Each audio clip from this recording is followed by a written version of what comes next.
1. Undang-undang yang mengatur tentang kesehatan adalah Undang-Undang Nomor UU No. 37 Tahun 1996 tentang Kesehatan. B. UU No. 33 Tahun 1993 tentang Kesehatan. C. UU No. 23 Tahun 1992 tentang Kesehatan. D. UU No. 31 Tahun 1996 tentang Kesehatan. E. UU No. 17 Tahun 1993 tentang Kesehatan. Jawabannya adalah C. UU No. 23 Tahun 1992 tentang Kesehatan. Pembahasan UU No. 23 Tahun 1992 tentang Kesehatan. Undang-undang ini menyatakan bahwa secara khusus perusahaan berkewajiban memeriksakan kesehatan badan, kondisi mental, dan kemampuan fisik. 2. Sakit adalah gangguan dalam fungsi normal individu sebagai totalitas termasuk keadaan organisme sebagai sistem biologi dan penyesuaian sosialnya. Definisi sakit tersebut dikemukakan oleh A. WHO. B. Pengertian sakit secara luas. C. Persors tahun 1972. D. Max Clear. E. Perkins. Jawabannya adalah C. Persors tahun 1972. Pembahasan. Menurut Parsons tahun 1972 sakit adalah gangguan dalam fungsi normal individu sebagai totalitas termasuk keadaan organisme sebagai sistem biologi dan penyesuaian sosialnya. 3. Di bawah ini adalah macam-macam faktor lingkungan, dalam kurung, environment, kecuali A. Fisik. B. Biologis. C. Bentuk. D. Sosial. E. Fisik dan sosial. Jawabannya adalah C. Bentuk. Pembahasan, macam-macam faktor lingkungan, sosial, fisik, dan biologis. 4. Di bawah ini merupakan manfaat dari riwayat alamiah penyakit, kecuali A. Untuk diagnostik. B. Untuk pengetahuan. C. Untuk pencegahan. D. Untuk terapi. E. Untuk pencegahan dan terapi. Jawabannya adalah B. Untuk pengetahuan. Pembahasan, manfaat dari riwayat alamiah penyakit adalah untuk diagnostik, pencegahan dan terapi. 5. Perkembangan suatu penyakit tanpa adanya campur tangan medis atau bentuk intervensi lainnya sehingga suatu penyakit berlangsung secara natural. Definisi di atas merupakan definisi A. Infeksi. B. Penyakit. C. Sakit. D. Riwayat penyakit alamiah. E. Sehat. Jawabannya adalah D.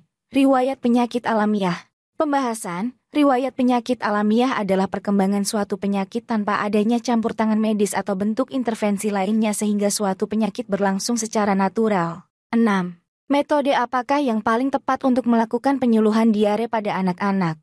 A. Wawancara. B. Konseling. C. Role play. D. Ceramah. E. Seminar. Jawabannya adalah C. Role play. Pembahasan, role play adalah metode pembelajaran yang dapat diterapkan dengan bermain peran. 7.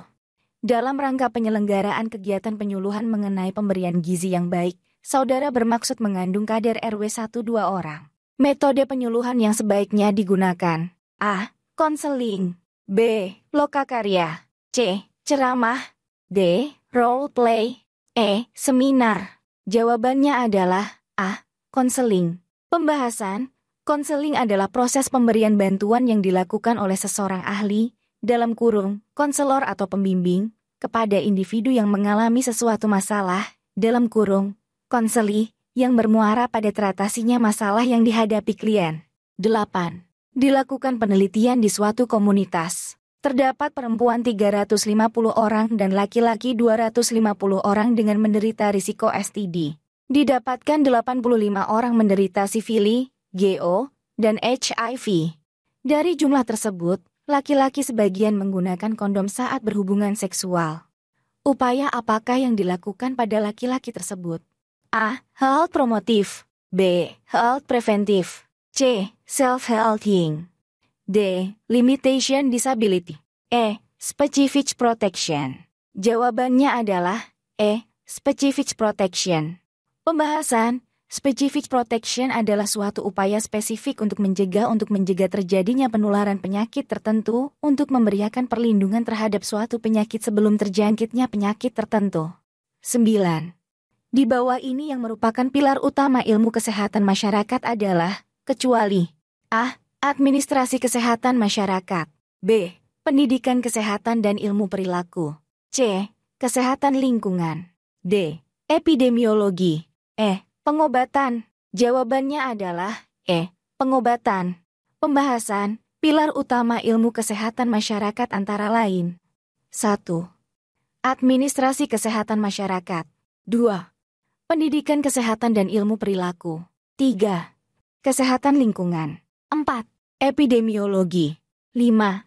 Biostatistik atau statistik kesehatan, 6. Gizi masyarakat, 7. Kesehatan kerja, 10. Upaya-upaya yang dapat dikategorikan sebagai seni atau penerapan ilmu kesehatan masyarakat adalah A. Pemberantasan penyakit, baik menular maupun tidak menular, B. Perbaikan sanitasi, C. Perbaikan lingkungan pemukiman, D. Pemberantasan vektor, E. Semua benar. Jawabannya adalah E. Semua benar. Pembahasan upaya-upaya yang dapat dikategorikan sebagai seni atau penerapan ilmu kesehatan masyarakat adalah 1. Pemberantasan penyakit, baik menular maupun tidak menular, 2. Perbaikan sanitasi, 3. Perbaikan lingkungan pemukiman, 4. Pemberantasan vektor, 5. Pendidikan atau penyuluhan kesehatan masyarakat, 6. Pelayanan kesehatan ibu dan anak, 7. Pembinaan gizi masyarakat, 8. Pengawasan sanitasi tempat-tempat umum, 9. Pengawasan obat dan minuman, 10. Pembinaan peran serta masyarakat, 11. Penduduk desa X mengalami gangguan kesehatan berupa pembengkakan pada kaki setelah dilakukan identifikasi penduduk desa terjangkit penyakit filariasis. Apakah nama lain dari penyebab penyakit tersebut? A. Water-related insect vector disease, B. Waterborne disease, C. Water-washed disease, D. Water and food disease, E. Water-based disease. Jawabannya adalah A. Water-related insect vector disease. Pembahasan water-related insect vector disease adalah penyakit yang ditularkan melalui vektor penyakit yang sebagian atau seluruhnya perindukan hidupnya tergantung pada air, misalnya malaria, demam berdarah, filariasis, yellow fever, dan lainnya. 12. Penyebab waterborne disease karena parasit adalah A. Schistosoma, B. Clostridium botulinum, C. Campylobacter jejuni, D. Hepatitis A, E, A dan B benar. Jawabannya adalah A. Schistosoma. Pembahasan penyebab waterborne disease karena parasit antara lain: 1. Entamoeba histolytica, 2. Giardia lambia, 3. Schistosoma, 4. Tania, 5. Ascaria lumbricoides, 6. Enterobius vermicularis, 13. Penyebab waterborne disease karena bakteri adalah, kecuali A. Clostridium botulinum, B. Campylobacter jejuni, C. Hepatitis A, D. Vibrio parahaemolyticus, E. Vibrio cholerae. Jawabannya adalah D. Vibrio parahaemolyticus.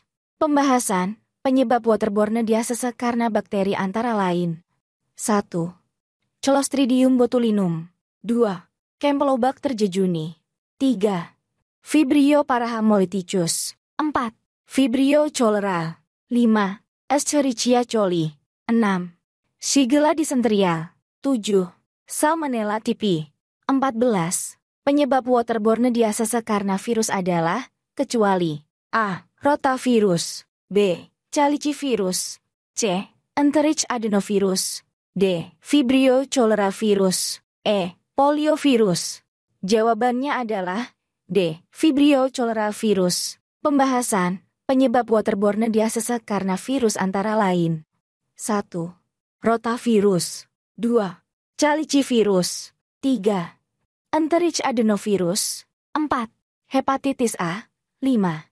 Poliovirus. 15. Pemeriksaan klinik meliputi pemeriksaan fisik secara menyeluruh termasuk riwayat kesehatan bagian tubuh yang harus lebih diperhatikan dalam pemeriksaan klinik, yaitu, kecuali A. Hidung, B. Alat kelamin dalam kurung khusus lelaki, C. Gigi, D. Kulit, E. Gusi.